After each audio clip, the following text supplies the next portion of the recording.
Hello. I believe I am live. I'm just going to take a minute to verify that.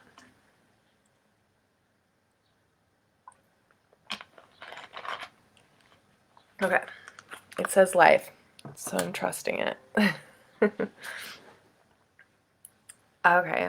Hi, my name is Jen Eyring. I'm a tribe yoga teacher, and I am I'm offering this mindful resiliency series every Friday, 9 a.m. Central Time, because we are located here in Texas right now. I am a military spouse, and we are currently stationed with Fort Sam Houston, Texas. So if you're from there, holler, give a little shout out. Big love to Texas right now as we're getting to know and love it. Just a couple of notes. So I did put into the description that today is your last day. So if you are wanting to dig a little deeper into your mindfulness practice, if you are wanting to dig a little deeper into yoga, and even the conversation of how does yoga fit in the military communities, this is seriously the training for you. It's one that I deeply love, obviously, because I am a tribe yoga teacher now, but also one that I think has such a great impact and can create such a great catalyst of change in a positive way for military communities. So please just take a minute if you can to read through the description, also so you know why you're in here and watching this video. But to sign up. Today is the very last day that you get to sign up, because tomorrow, Saturday, and then the next day, Sunday, will be our 2 days of training for Tribe. And that will be with Amy Gatzmeyer, one of the co-founders of Tribe, as well as Phoebe Leona, who is another co-founder. So please look into that very last day. So today, last week, when I did this series, we discussed resiliency and mindful resiliency and what that is. So I used a terminology, or not terminology, excuse me, but a visual that a friend had given me, that the word resiliency for them was like adding armor onto themselves. They were doing practices as an athlete to get stronger within their athleticism. They were also adding on to their spiritual side with the religion that they held. And so I did talk about this kind of plated armor around us, almost like a little like armadillo. But when it comes to mindful resiliency, yes, these things are amazing and great, and we want to keep those. We want to keep the things that empower us in our lives. We also want to learn how to empower the person that's like underneath all that armor too. And that's where mindful resiliency comes in. So last week we talked about the common military term or military training, or an MRT training, that is called Hunt the Good Stuff. And you can go back to that. I won't completely review what I already did, but learning how to find good things in our life and to also say them out loud and be witnessed in that. And then the second week, today, we'll talk about breath work or breathing techniques. So oftentimes in meditations, we're led through breathing techniques, right? Or if you've ever done, like, Headspace is a really great, I don't know if you have Netflix, they even have their own little series right now, and they have a great app. But Headspace is such a great resource for, first of all, for meditation and mindfulness practices, but they also tend to use breathing with these, right? And why? Why do we focus so much on breathing, especially when it comes to mindfulness practices and meditation practices? I'm going to just scroll down so I see the comments. What is the why in that? So today we'll discuss the why. We'll talk a little bit about the physiology of what is actually happening in our bodies during these breathing practices. We'll also touch on some common myths that tend to be attached to breathing and deep breathing. And then also we'll experience that for ourselves. So let's first just experience that, right? We'll go into that first. So wherever you are at, if you can, sit up tall, because we will be moving our arms a little bit. I like to bring movement into my practices. It helps to we'll talk more about that as we go, but it helps to bring a little bit more focus in the mind. And because we all learn in different ways, we may be more kinesthetic learners or audible or visual. I feel that bringing all of these elements into it can actually help us also find ways in how we perceive mindfulness. So wherever you are, if you can sit or stand or somewhere where your spine can be up tall and long, we'll bring our arms out to the sides. Now, first, let's just notice, how do your arms feel today? Do you feel like your shoulders are really tight? Do they feel really heavy? Let's just put our arms up. So I'll lean back a little so you can see. My palms are face down. I know that I'm out of frame, but my hands are face down, like so.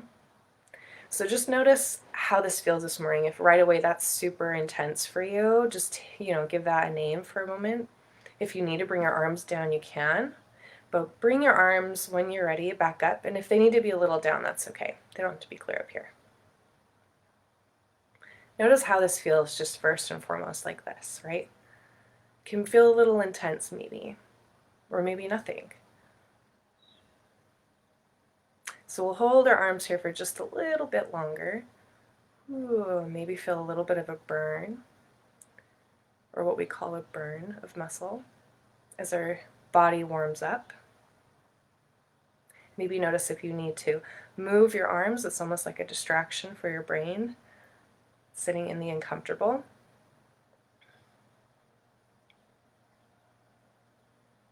Just 10 more seconds right here.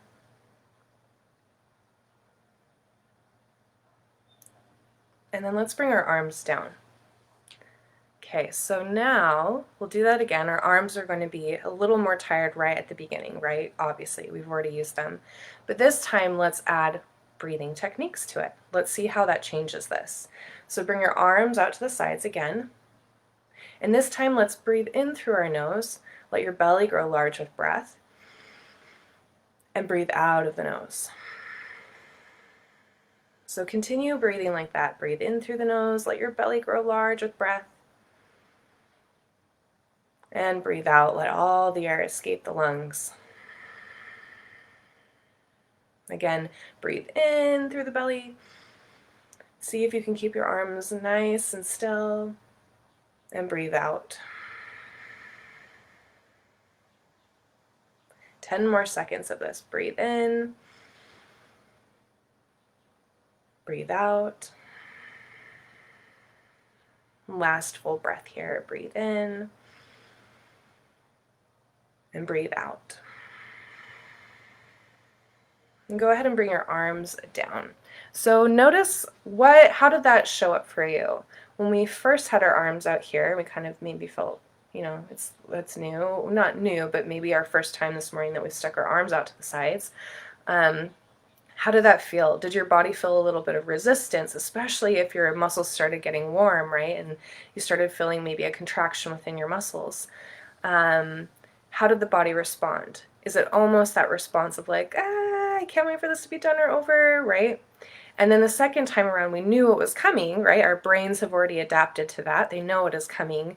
And I also gave you cues that we would be using breathing techniques, so you knew that was coming. But how did that change from the first experience to the second?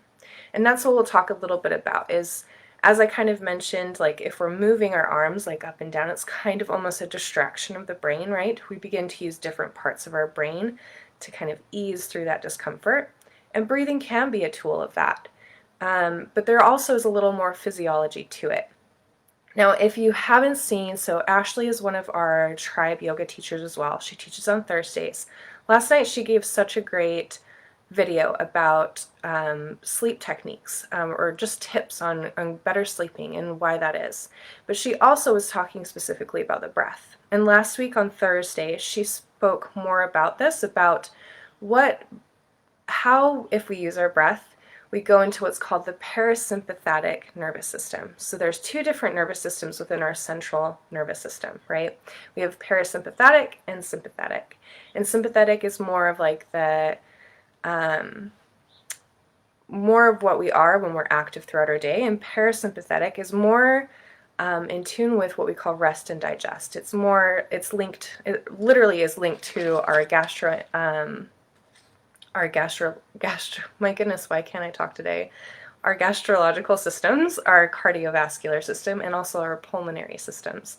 And so go watch those videos. They're on here on the tribe site. Last Thursday, she talked more about that. So I won't go deeply into that today. But what I will go into is a study that I'll add into the notes a little later after I'm done, was by 3 different Italian scientists. So two of them are named Andrea or Andrea, Zaccaro, Pierulli, and Gemignani, and I'm sorry, I probably very botched those names. But what was interesting in their studies is they wanted to find evidence of what deep breathing techniques actually do for our bodies, right? They wanted to see if the hypothesis of parasympathetic nervous system actually being enacted during this time. They also wanted to see and check if when we're told that our blood pressure, our blood pressure lowers, if that is true too. And they also wanted to see what it was cognitively doing within the brain. So obviously they had a lot of different ways of having to test this. They had like 2,400 different studies or people come in, including control group. And at the very end, I mean, you can go through those on notes yourself, but at the very end, they only had like 140 of those 2,000 that they could actually use because of the process, and that's just science and testing things. But what they did find, which I thought was really interesting, is the patients that actually did these deep breathing techniques, and they also did different types. So they did like open mouth breathing, closed mouth breathing, so you're using your nose. What they did find overall in their conclusion was that a few things. So they did find that that there was evidence that the parasympathetic activity and the CNS, or the central nervous system, was activated. And these are 2 systems within our bodies that they also claimed and have found in their study that it is related to an emotional control and physiological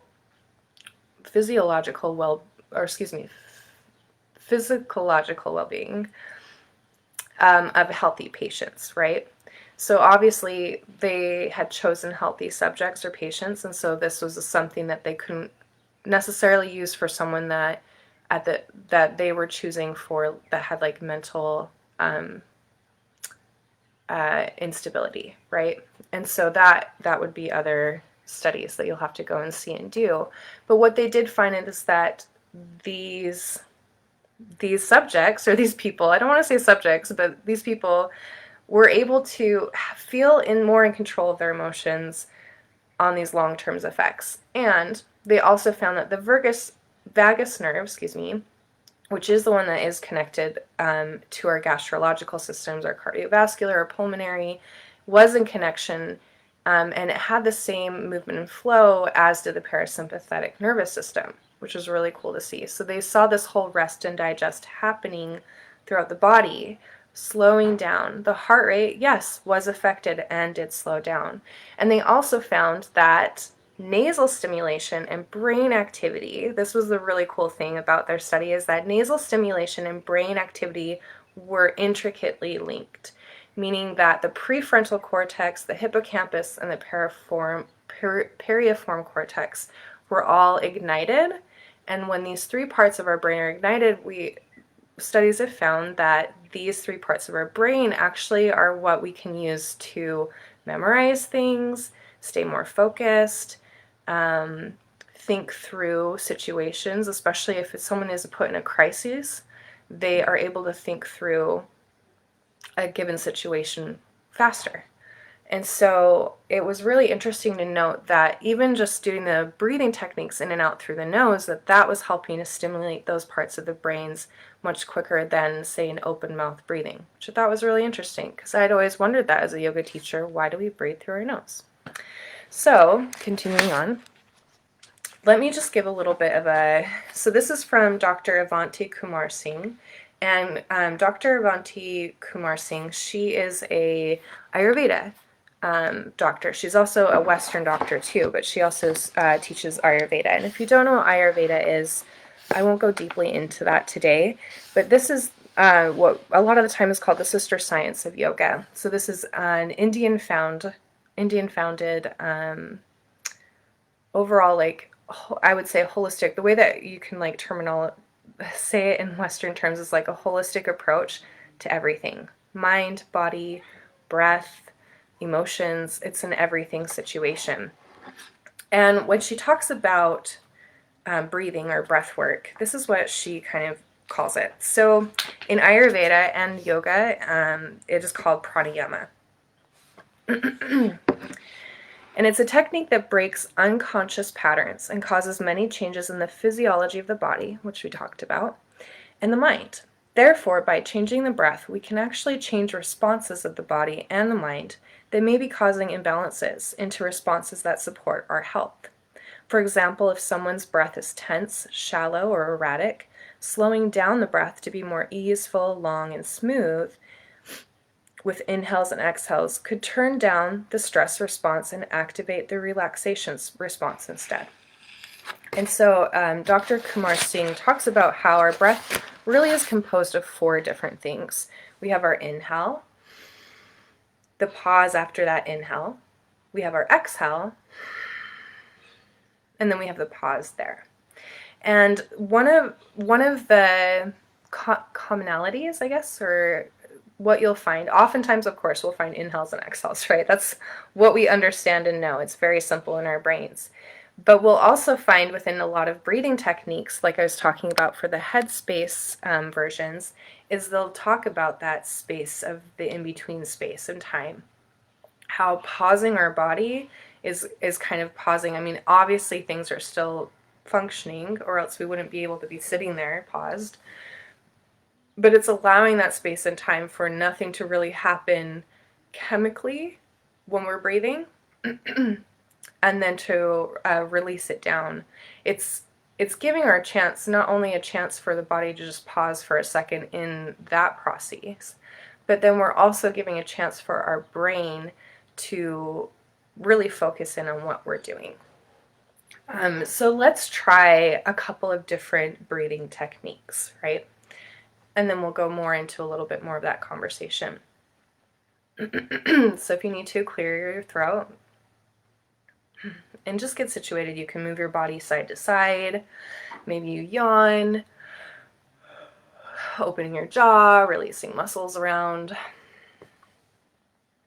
the throat, the nose. And then we'll come to find a still place. Now you can keep your eyes open, or if you want to, you can keep your eyes closed. Either way.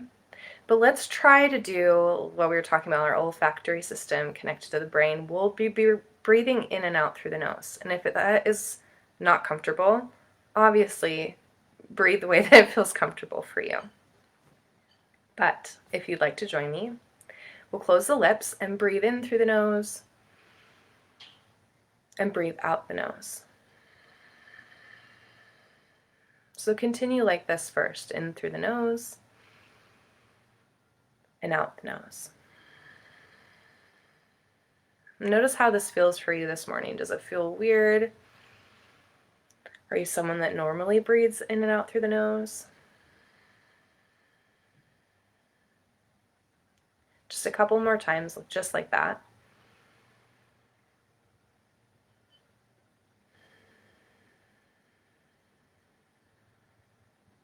And then after this last round of breathing in through the nose, and then breathing out, we'll begin to lengthen our breath. So we're holding it or drawing out that breath a little more extra time. So let's breathe in through the nose for 4 long counts. So, and let's pause there. And then we'll exhale out the nose for 4 counts.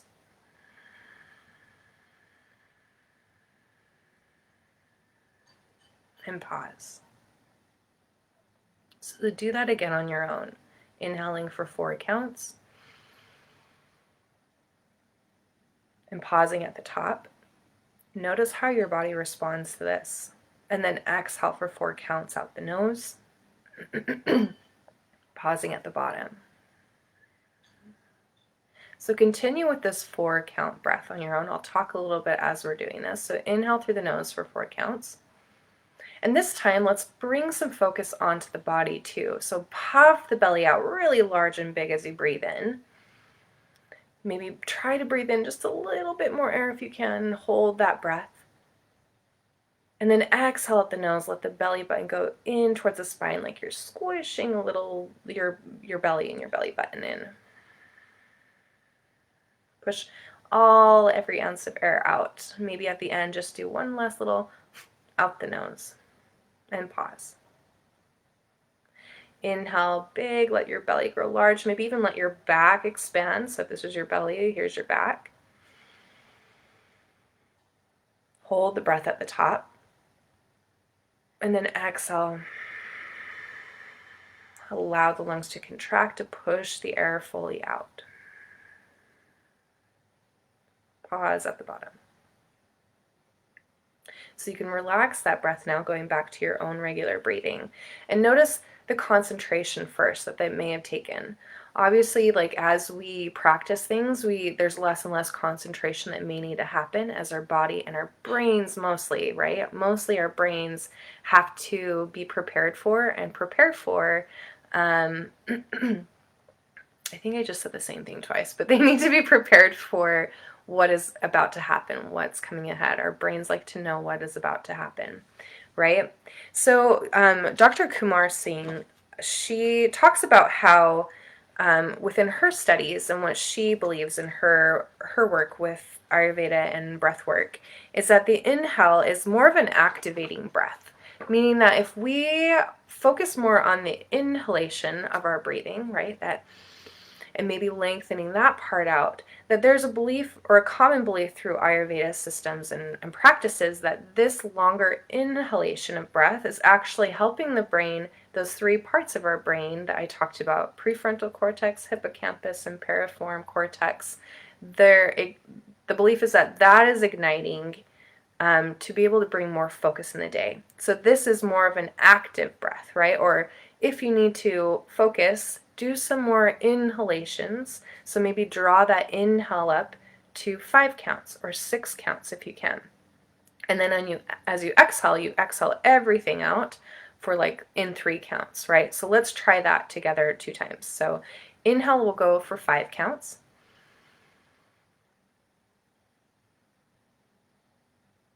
And then let's exhale everything out quick, right? So that's one technique that we can try and use. And you can see, this is something that you get to try at home and see, does this actually help me focus afterwards? You know, what part of it is helping me focus? Maybe it's how my body feels a little weird, like pushing all the air out, right? You're really thinking hard about this. So yeah, you're bringing some concentration in. The other thing is, going back to that conversation of parasympathetic and also the conversation that Ashley had about sleeping, is our exhale. So the exhale and focus on that is the belief or common belief that Kumar Singh talks about, is that is what is actually eliciting the parasympathetic nervous system. That is what is causing our bodies to rest and digest.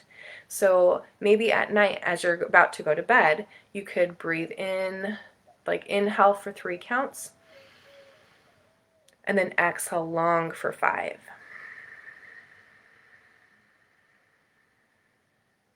Right? Maybe try that again. Inhale for 3 counts. Exhale long for 5.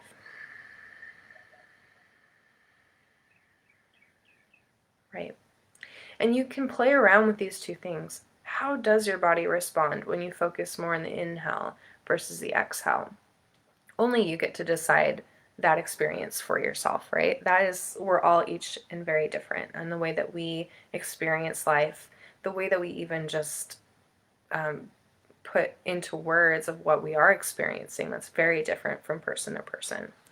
One of the things I wanted to address, and especially coming from a military standpoint, is one thing that my husband, I remember he was having a very difficult time with considering what breathing techniques physiologically do for our bodies. And this was because at the time he was part of an MRT program where a person had come in and was just teaching soldiers how to build resiliency in their day by doing mindfulness practices just like this. But then one of the things that was brought up, and what is a common myth, is that when we do breathing techniques, we're bringing more oxygen into our body, right? And especially if we're doing like circular breathing, it's actually like bringing lots of oxygen cells and into our blood system. And I wanted to just point out there, and something that my husband knows because he works within science, is that that isn't actually true, right? So yes, that is a common phrasing that maybe a yoga teacher might say because they may not know, and that's something that is being shared around. And that's okay, because it would almost make sense to us that if we're breathing in more air, there's more oxygen happening. But our body doesn't actually respond quite that way, right? I mean, we do have like, I won't even go into all like the oxygen bars and things like that. That's a whole different physiology too that's happening. But what I'm trying to say is that we can't necessarily with our own devices of breathing that way be adding more oxygen cells into our body necessarily like that. And commonly, like if you think about this, so let's think about the fact of what does our body do when it needs more oxygen. So let's say as we're going and hiking a mountain, right? We begin to breathe faster. Our body, after running, where we're trying to get the oxygen into our body quicker because our pulmonary system, our cardiovascular system is going faster, right? And that makes sense because the sympathetic nervous system is going faster and faster, and it needs everything else to keep up the pace as well, right?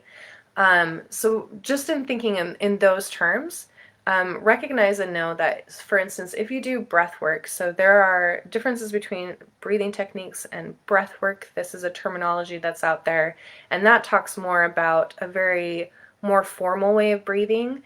It usually is a circulatory breath, and it's usually in part of programs or groups where you're trying to learn or even what they say let go of bodily tensions by using these different breathing techniques. There's like holotropic breathing, circular breathing, and it will have you have a faster pace sometimes, or and you continue doing that. And what is happening, what we need to remember there is by doing a quicker breath, we aren't necessarily getting more oxygen.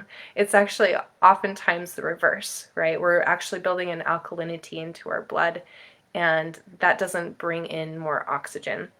So I just wanted to put out that myth because I know for my husband's sake, because he was told that, he then wasn't believing the other physiological things and evidence that is found within breathing techniques. And so what I want to remind you is, first and foremost, you are your own teacher. When it comes to finding what your mindful resiliency is, you get to decide, right? You get to decide what that is, what that looks like for you. If adding a breathing technique to just solicit an easy way of meditating, because oftentimes we have our breath is always there for us. So if you can just use that as a tool to find a calm state of mind, to bring you to focus in that moment, or even to sit through a really difficult moment, right? That is up to you. You get to decide if these tools are part of your mindful resiliency. So I won't take up too much more time. I get kind of nerdy about the physiology of things. But please, if you have any questions, feel free to comment down below and I'll get in touch with you. And again, thank you so much for being here today. And I just want to leave you with the last little thing. The whole point and reason why we are here right now, learning about mindful resiliency in the first place. And this is by Young Pueblo. I shared part of his poems last week. He says, "A body is a field of moving energy and a system of information. As life continues its fluctuations, we tend to gather attachments, burdens, and sorrows. We hold them so tightly that they become embedded in the body, causing blockages and disruptions in the flow of our system, which can limit access to the best possible versions of ourselves. This sometimes manifests as ailments or disease, as well as lack of belief in our own power and a lack of understanding of the universe. When we use purifying healing techniques, the body begins releasing these knots of attachments, allowing our field of energy to return to balance and move more freely and powerfully. This causes changes in our body. Not just physical changes, such as the healing of disease or ailments, but immaterial and internal changes as well, such as believing in oneself, the growth of love, and the aspiration to grow into wisdom. Really, there is no separation between the mind and the body. They move together as one under the leadership of our mental contents. I'll leave that with you, and I hope that you have a great week. And come back here throughout the week. Amy Gatzmer gives such a great movement practice throughout the week. We have Ashley, who offers meditation and self-care techniques through the week. We also have Jessica, who gives us meditations as well. And just send her some healing love right now, because she's going through her own little thing, her own thing right now in life. And just give her some love, and please come to our training this weekend. We would love to have you there. Bye.